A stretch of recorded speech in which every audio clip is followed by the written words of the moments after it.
Hi, Matt Blocki with EWA. Today we are talking about 5 tax tips if you're a business owner. So as a business owner, I'm sure you're aware you pay your fair share in taxes. And as a business owner, there are ways to be as tax efficient as possible. So we're going to be talking about some common tips and tactics, and then also some things that you may have not heard about. The third tax tip is if you have a depending on the entity, if you have a sole proprietorship or a partnership or LLC, filing as an S corporation can be efficient, as paying yourself a lower salary and a higher distribution would mean that you're paying less in Social Security taxes, less in Medicare taxes, and less in local taxes, specifically if you're in a state that has local taxes, such as Pennsylvania, where we're recording this video. So just as an example, if you're a business owner in Pennsylvania making $100,000, that's going to, as a sole proprietor versus an S corporation.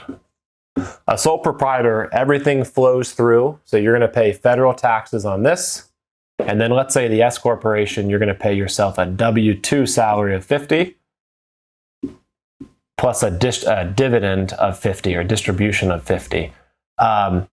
Federal taxes will be subject on both sides. So we're not saving in federal taxes.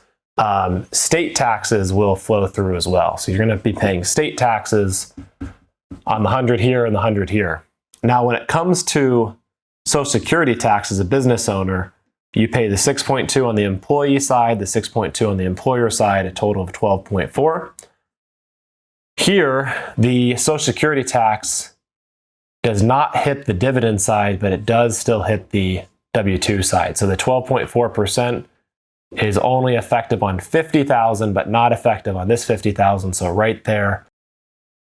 So 12.4%, not having to pay that on the $50,000 dividend, that's a $6,200 savings. Local tax, depending on where you live in Pittsburgh, could be anywhere between 1% to 3%. Again, the 1% will hit all 100,000 here, whereas the local tax, the 1% will not hit. It'll hit the 50,000. It won't hit the dividend. So there's a $500 savings.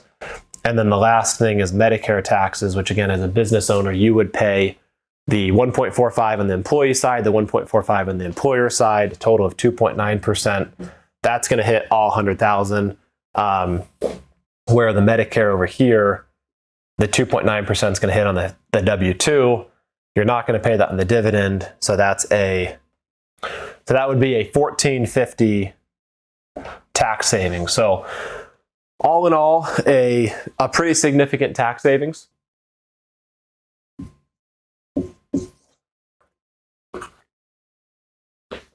Just as a quick recap, federal taxes, there's no difference. State taxes, there's no difference. The difference here is the Social Security tax, the local tax, and the Medicare tax hits everything on the sole proprietor side. It only hits the W-2 on the S Corp side. The dividend, the distribution avoids those. It leads to a $8,150 tax savings just in this simple example. So the higher your salary is, and then the lower you can make that salary in S Corp means the much bigger savings. Keep in mind, Medicare is uncapped, local tax is uncapped, Social Security is capped. So there's only going to be so much of a benefit on the Social Security side, which is the highest amount of taxes here. Some downsides of the S corporation. So this sounds like a no-brainer, but some considerations are you do have to realize what is the audit risk of making your W-2 salary lower. Obviously, the IRS realizes people do this just for the sake of taxes. They will look at your position. You know, if you're a physician at running a private practice and you're a surgeon that would normally be making $500,000, they're going to want to see your W-2 industry standard. So obviously you couldn't pay yourself a $50,000 salary if you're making $500,000. You could, but that leads to a high audit risk. And typically we recommend be above board and stay clear of any audit with the IRS. But if you're in a position where it's normal for the salary in your field to be $50,000, S corporation can make a lot of sense. But audit risk needs to be taken into consideration. The second thing is, one of our next tax tips is going to be a 401k and cash balance plan. These calculations as a sole proprietorship are based upon your full income. If you're doing an S corporation, the W-2 is what gets factored in to the retirement contributions. So the lower your salary is, that's going to really limit your ability to put the maximum deferrals into the 401k and the cash balance plan. So it's kind of a catch-22 because there's a lot of tax savings here. With the lower salary, that may be offsetting the taxes you saved anyways. So that has to be very closely analyzed, is what's the net effect of, okay, I can do a retirement plan, but now that I can do a lower retirement plan, am I offsetting what I otherwise would have saved if I kept things more simple? Then the third thing is the increased CPA fees. Obviously, you need to consult with your CPA who does your taxes. Does this make sense?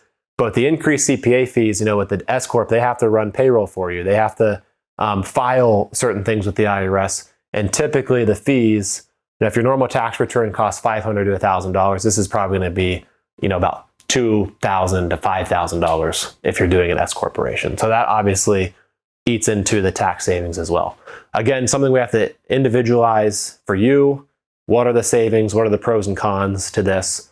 But this is a potential avenue where you can save a significant amount in taxes. These are our 5 tips for tax planning. Please reach out if you have any questions.